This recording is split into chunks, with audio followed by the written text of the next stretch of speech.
જય હિન્દ વહાલા વિદ્યાર્થીઓ, સ્વાગત છે તમારું આપણી આ યુટ્યુબ ચેનલમાં। આ વિડિયો લેક્ચરમાં આપણે ભૂગોળ વિષયના 50 મોસ્ટ આઈએમપી એમસીક્યુ ક્વેશ્ચન જોવાના છે।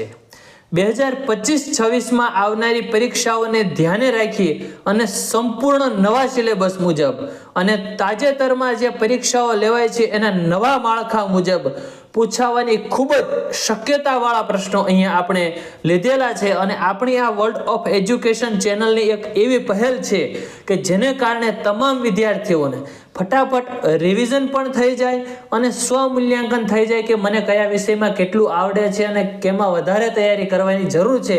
એટલે એક પ્રકારની તમારે ટેસ્ટ પણ દેવાઈ જશે અને તમારે રિવિઝન થઈ જશે ફટાફટ અને તમામ વિષયની અંદર તમને ખ્યાલ આવશે કે કેવા પ્રશ્નોમાં મારે વધારે મહેનત કરવાની જરૂર છે, જેના કારણે તમારી તૈયારીને વધુ વેગ આપી શકશો અને ચોકસાઈભરી તૈયારી તમે કરી શકશો। અને ઘણા બધા એવા પ્રશ્નો પણ તમારે અહીંયા આવશે કે જે પરીક્ષાઓમાં બેઠા તમને જોવા મળશે। તો ચલો સ્ટાર્ટ કરીએ।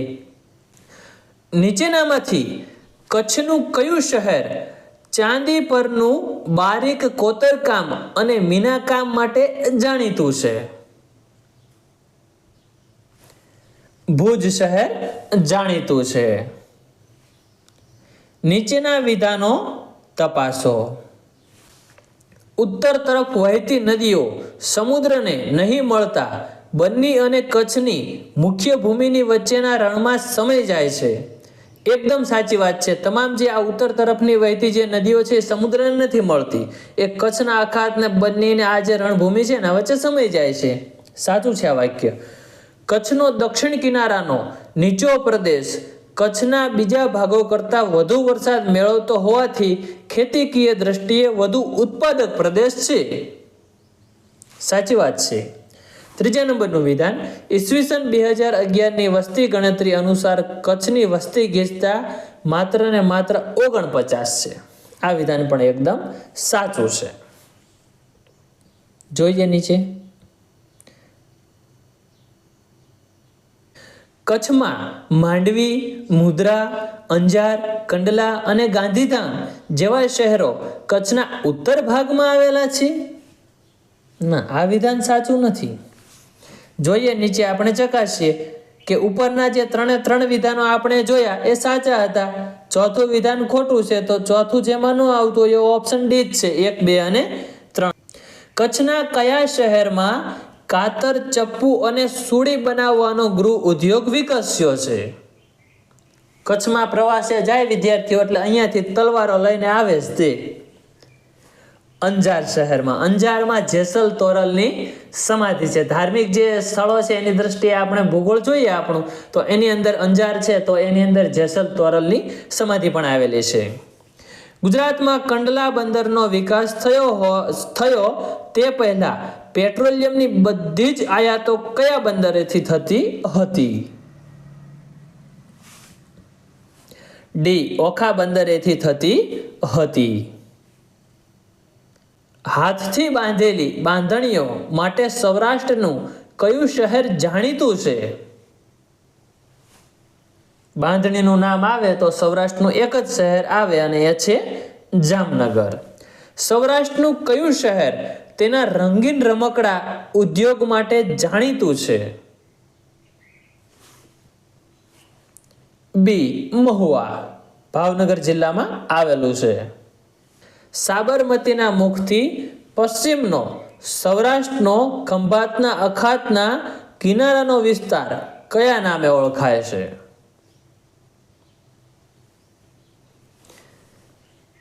ગોહિલવાડ, ભાવનગર જિલ્લાનો જે વિસ્તાર છે એની વાત કરી છે, પણ સમજવાનો પ્રશ્ન કે સાબરમતી નદીનું મુખ, પશ્ચિમનો સૌરાષ્ટ્રનો ખંભાતના અખાતનો કિનારાનો વિસ્તાર, તો એ ભાવનગરનો વિસ્તાર ગોહિલવાડ કહેવાય।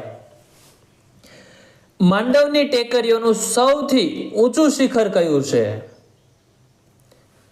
સી, ચોટીલા। સૌરાષ્ટ્રમાં આવેલ ગિરનારની ટેકરીઓનું સૌથી ઊંચું શિખર ગોરખનાથની કેટલી ઊંચાઈ છે? બી, 1117 મીટર। ગિરનારમાંથી નીકળતી નદીઓ કેવો જળ પરિવાહ ધરાવે છે? ત્રિજ્યાકાર ધરાવે છે. સૌરાષ્ટ્રમાં કયા જિલ્લામાંથી 60 કિલોમીટર લાંબી ડાઈક આવેલી છે?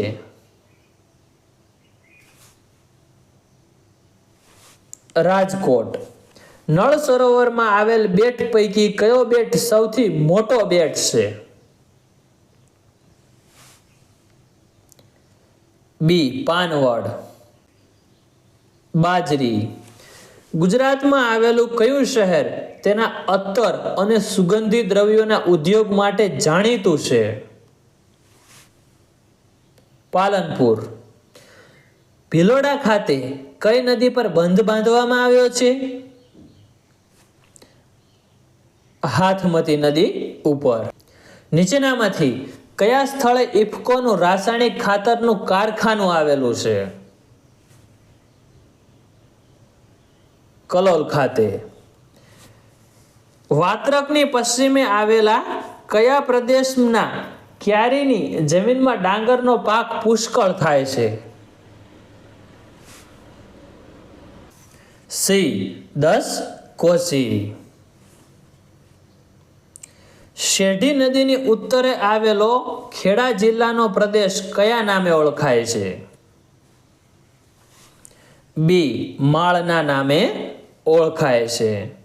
નીચેના વિધાનો તપાસો. ચરોતરનો પ્રદેશ ગુજરાતના બગીચા તરીકે ઓળખાય છે. એકદમ રાઈટ છે. સોનેરી પાનનો મુલક સુવર્ણ પાનનો પ્રદેશ કહી શકીએ. સાબરમતી અને મહી નદીના મેદાન પ્રદેશમાં દર ચોરસ કિલોમીટરે 400 કરતાં વધુ વસ્તી ગીચતા છે. કયું વિધાન સત્ય છે એમ કીધું? આ પણ સત્ય જ વિધાન છે. તો અહીંયા આપણે એવું બનશે ઓપ્શન સી, આપેલ બંને.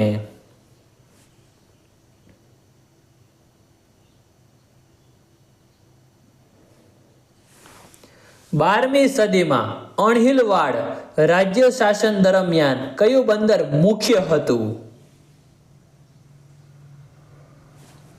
સી. ખંભાત. વલસાડ જિલ્લાના કયા તાલુકામાં વિશાળ ઘાસ ભૂમિ આવેલી છે? પારડી. લાકડાના વેપારનું મોટું કેન્દ્ર બિલીમોરા કઈ નદીના કિનારે આવેલું છે? અંબિકા નદી.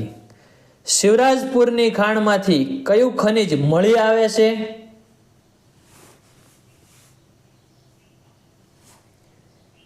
બી. મેંગેનીઝ. ગુજરાતનો દરિયા કિનારાની લંબાઈ કેટલી છે?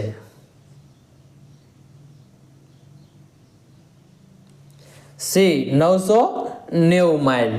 આ જે પાઠ્યપુસ્તક છે એના પ્રમાણે ચાલે છે 1600 કિલોમીટર છે, એટલે એના આધારિત 990 માઇલ અહીં કીધેલું છે.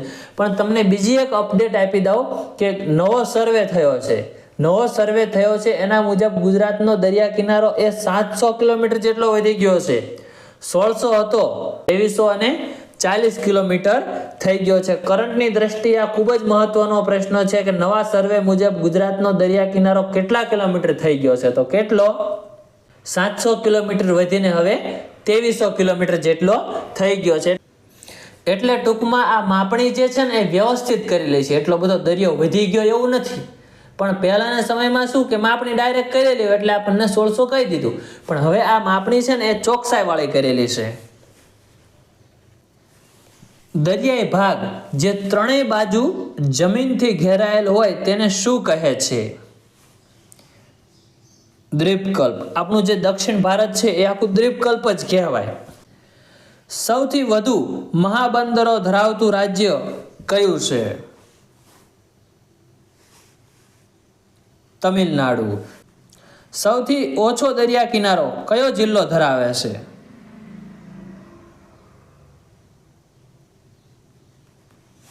સી. મોરબી જિલ્લો છે એ સૌથી ઓછો દરિયા કિનારો ધરાવે છે. ચૂનાયુક્ત રેતીની ટેકરીઓ કયા દરિયા કિનારાના વિસ્તારમાં આવેલ છે?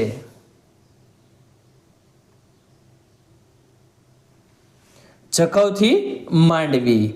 વાડીનાર બંદર કયા દરિયા કિનારે આવેલું છે? કંડલાથી દ્વારકા વચ્ચેના દરિયાઈ વિસ્તારમાં. વિઠ્ઠલ બંદર કયા જિલ્લામાં આવેલું છે? અમદાવાદ જિલ્લામાં આવેલું છે. સિક્કા બંદર કયા જિલ્લામાં આવેલું છે? જામનગર. દીનદયાલ ઉપાધ્યાય પોર્ટ કયા જિલ્લામાં આવેલું છે? કચ્છ જિલ્લામાં આવેલું છે. દીનદયાલ ઉપાધ્યાય પોર્ટ જે છે એ નવું નામ આપવામાં આવેલું છે. એનું જૂનું નામ છે એ તમારે કોમેન્ટ બોક્સમાં જણાવવાનું છે. ગુજરાતના કયા બંદરે પાનામેક્સ નામના જહાજો લંગારી શકાય છે? મુદ્રા. નવી નાળ ટાપુ કયા બંદરને કુદરતી રીતે રક્ષણ આપે છે? મુદ્રા. કયા બંદરનો વિકાસ રાવ ખેંગારજી ત્રીજાએ કર્યો હતો? કંડલા.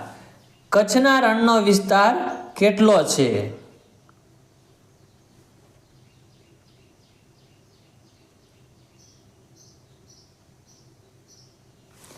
27,200. કચ્છના રણમાં જોવા મળતો કાળો કડવો ક્ષાર કયા નામે ઓળખાય છે? ખારાસરીના નામે ઓળખાય છે. કચ્છના મોટા રણ અને નાના રણ વચ્ચેનું કયું મેદાન આવેલું છે? વાગડનું મેદાન. મરુભૂમિનું મોતી તરીકે કયું બેટ ઓળખાય છે? વચરાજ બેટ. કંથકોટના ડુંગરો કઈ ધારમાં આવેલા છે? સી. દક્ષિણ ધારમાં આવેલા છે. એમ કહેવાય છે કે જ્યારે સોમનાથનું મંદિર લૂંટાણું મોહમ્મદ ગઝનવી દ્વારા, ત્યારે ભીમદેવ જે છે સોલંકી એ આ જે કંથકોટના ડુંગરો છે એની અંદર છુપાણો હતો. કચ્છનું મોટું રણ કઈ દિશામાં આવેલું છે? બી. વાયવ્ય દિશામાં આવેલું છે, પાકિસ્તાન બાજુ.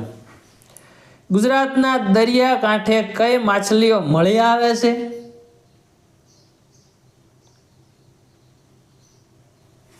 ઉપરોક્ત તમામ. પોમ્ફ્રેટ, બુમલા અને હેરિંગ. મહારાષ્ટ્ર રાજ્યને ગુજરાતના કયા બંને જિલ્લાની સરહદ સ્પર્શતી નથી? ભરૂચ અને સુરત આ એક પણ જિલ્લાની સરહદ છે એ મહારાષ્ટ્ર રાજ્યને સ્પર્શતી નથી. વલસાડ ડાંગ, નવસારી વલસાડ અને છોટા ઉદેપુર નર્મદાની સરહદો સ્પર્શે છે. કચ્છમાં આવેલ અલ્લાહબંધ ક્યારે આવેલ ભૂકંપથી નિર્માણ થયેલ છે? એ. ઈસવીસન 1819. સૌરાષ્ટ્રનો દરિયા કિનારો કેટલા કિલોમીટર લાંબો છે? સૌરાષ્ટ્રની વાત કરી છે, ગુજરાતની નહીં. ઉતાવળમાં 1600 ટીક ન કરવું. બી. 843 કિલોમીટર જેટલો સૌરાષ્ટ્રનો દરિયા કિનારો લાંબો છે. ગુજરાત સરકાર દ્વારા કચ્છના ધોરડો એટલે કે સફેદ રણ ખાતે ક્યારે રણોત્સવનું આયોજન થાય છે? ડિસેમ્બરથી જાન્યુઆરી. સુરજબારી પુલ ક્યાં આવેલ છે?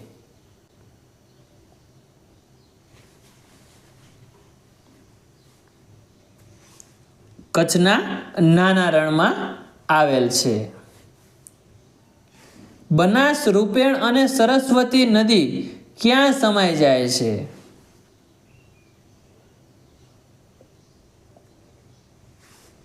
કચ્છના નાના રણમાં.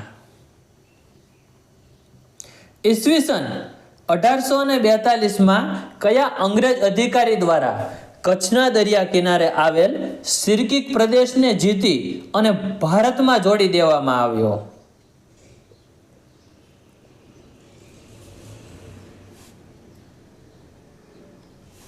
એ ચાર્લ્સ નેપિયર. સુવાલીની ટેકરીઓ તરીકે કયો વિસ્તાર જાણીતો છે? છેલ્લો પ્રશ્ન જોઈએ વિદ્યાર્થી મિત્રો. જો તમને અમારી આ ભણાવવાની શૈલી અનુકૂળ આવતી હોય, કંઈક નવું શીખવા મળતું હોય, તો અત્યારે જ આ વિડીયોને એક લાઈક આપી દો અને આ ચેનલને સબસ્ક્રાઇબ કરી દો અને બાજુમાં આપેલ બેલ આઇકન પણ પ્રેસ કરી દેજો, જેથી કરીને જે નવી અપડેટ આવતી રહે એ ફટાફટ તમારા સુધી નોટિફિકેશન દ્વારા પહોંચી જાય અને તમારી જેમ તૈયારી કરતા તમારા બીજા વિદ્યાર્થી મિત્રો અને બીજા સ્ટડી ગ્રુપમાં પણ શેર કરી શકો છો જો તમને કન્ટેન્ટ પસંદ આવતો હોય તો છેલ્લા નંબરનો પ્રશ્ન જે છે આપણે એ પણ જોઈ લઈએ કે સુવાલીની ટેકરીઓ તરીકે કયો વિસ્તાર જાણીતો છે?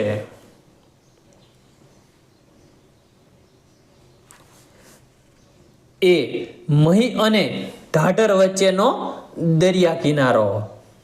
તો ફરી મળીએ આગળના વિડીયોમાં. ત્યાં સુધી વાંચતા રહેજો, લખતા રહેજો અને તમારો આત્મવિશ્વાસ જાળવતા રહેજો અને આવી રીતે નવા પેપરો દ્વારા સ્વ મૂલ્યાંકન કરતા રહેજો અને તૈયારીને સારો એવો વેગ આપજો. જય હિન્દ, વંદે માતરમ.